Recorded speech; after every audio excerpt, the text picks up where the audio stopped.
So I'd like to say I'm so excited and happy to be here at Cisco Live. So did you all attend the keynote yesterday?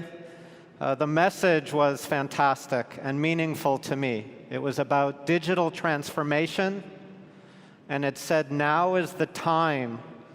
Now's the time for what? It's the time to lead. It's the time to innovate. It's the time to disrupt. And so I figure if someone like me, I had never started a company in my 40s. I didn't know what I was doing. I had never taken a business class. I didn't know anything. If someone like me can help innovate, can help disrupt, then I think everybody in this room can do that. There was also a message in the keynote yesterday of social activism, social change. And so I'm known for having helped start Siri, but I helped start a company called Change.org, which is the world's largest petition platform. 165 million people. If you see something wrong, you can go online, you say, this is what's wrong. People agree or disagree, but they vote, and then change happens. So try to go out, disrupt, take your vision, your passion, make things happen in the world at large scale. And if I can do it, you can definitely do it. So today, I'm going to take you on a journey, the journey of Siri. And we're going to do it in an interesting way. We're going to explore the future by going back in time.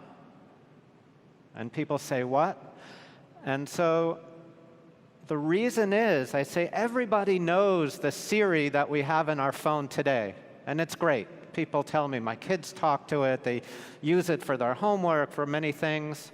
But could it be more? What could be more? And I say, well, did you know that when Siri came out in 2011 by Apple, it was wonderful. But the version we had in 2010 was so good. It did things that never made it into the 2011 version. It was so good, Steve Jobs called the company out of the blue, a tiny little startup company. So that's unusual. And then there was a version before that that was so good, it did things that never made it into the 2010 version.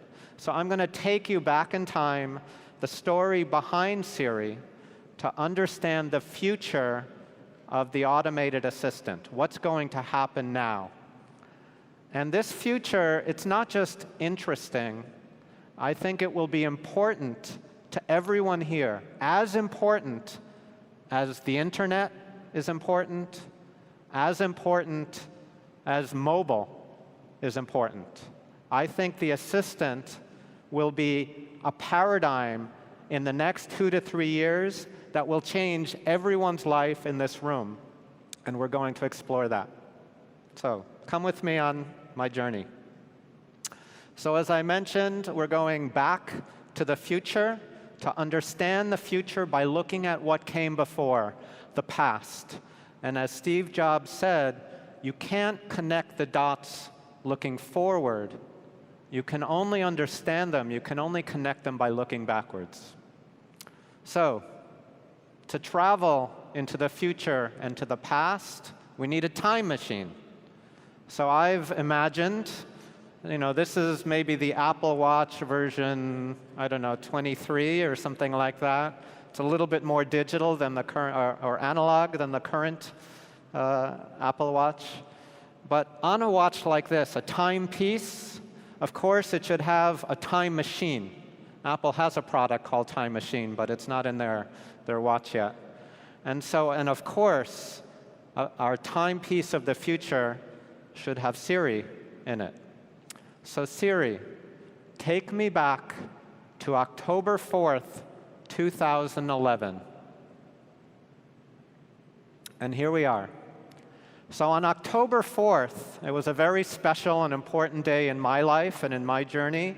This was the day that Apple announced Siri to the world. And then, the very next day, Steve Jobs died. So I'm not sure people knew that. And Siri, for him, was perhaps his last great project. He worked closely with us. He cared about this so much. And we had maybe about a year of working closely with him, and then 6 months at Apple, he started to get sick.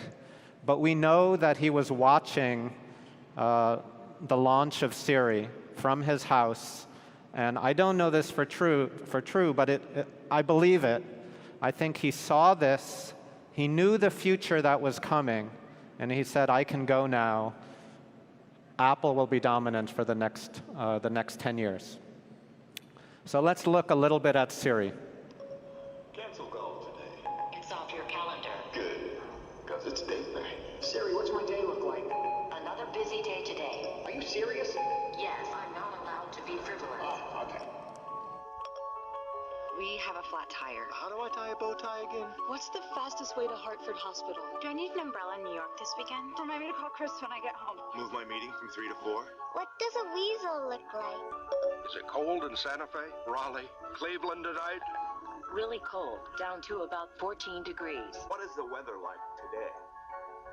Look out the window, you moron.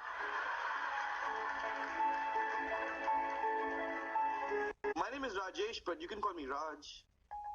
Would you like me to call you Raj? I'd like you to call me sexy. From now on, I'll call you sexy, okay? Okay. Siri, will you marry me? Steve, everything is happening so fast. The unboxing, the setup, people will judge us. Those who claim robot love is wrong, but I don't care about that anymore. Steve, I love you. Yes, yes, I'll marry you.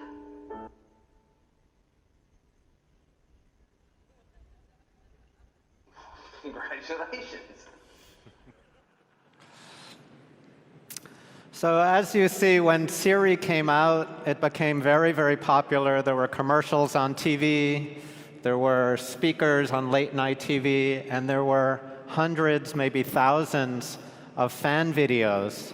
So someone here showed me one yesterday. I don't know if you've heard of it, called Hot Siri in Mexico. If you haven't seen it, go take a look. I think it's very funny with all the different regional Mexican accents talking to Siri. So Siri came out, and on that day, October 4th, let me tell you what it felt like for me. This is a tool that in my life I always use, and maybe you can too.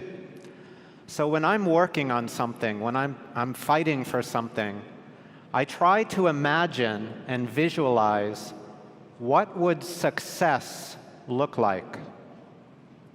And so when we started the company Siri, it was just a few people, and I walked into an Apple store, and we were trying to build an Apple product, and I saw on the wall there were these icons in the Apple store of all the big guys. There was Pandora, there was Skype, there was Google. And I said, what would success be like? If this works, someday, Siri will be right there on the wall of an Apple store. And it was the biggest vision, the biggest dream I could imagine at this time. And so on October 4th, when Siri's coming out, I had to go to an Apple store. I had to see, are people buying it? Do they like it? What's it like? And so I went to the Apple store on that day, and this is what I saw. I walked up, and the store was full, but I walk up and I see a sign that says, introducing Siri, with a plasma display showing Siri on a loop.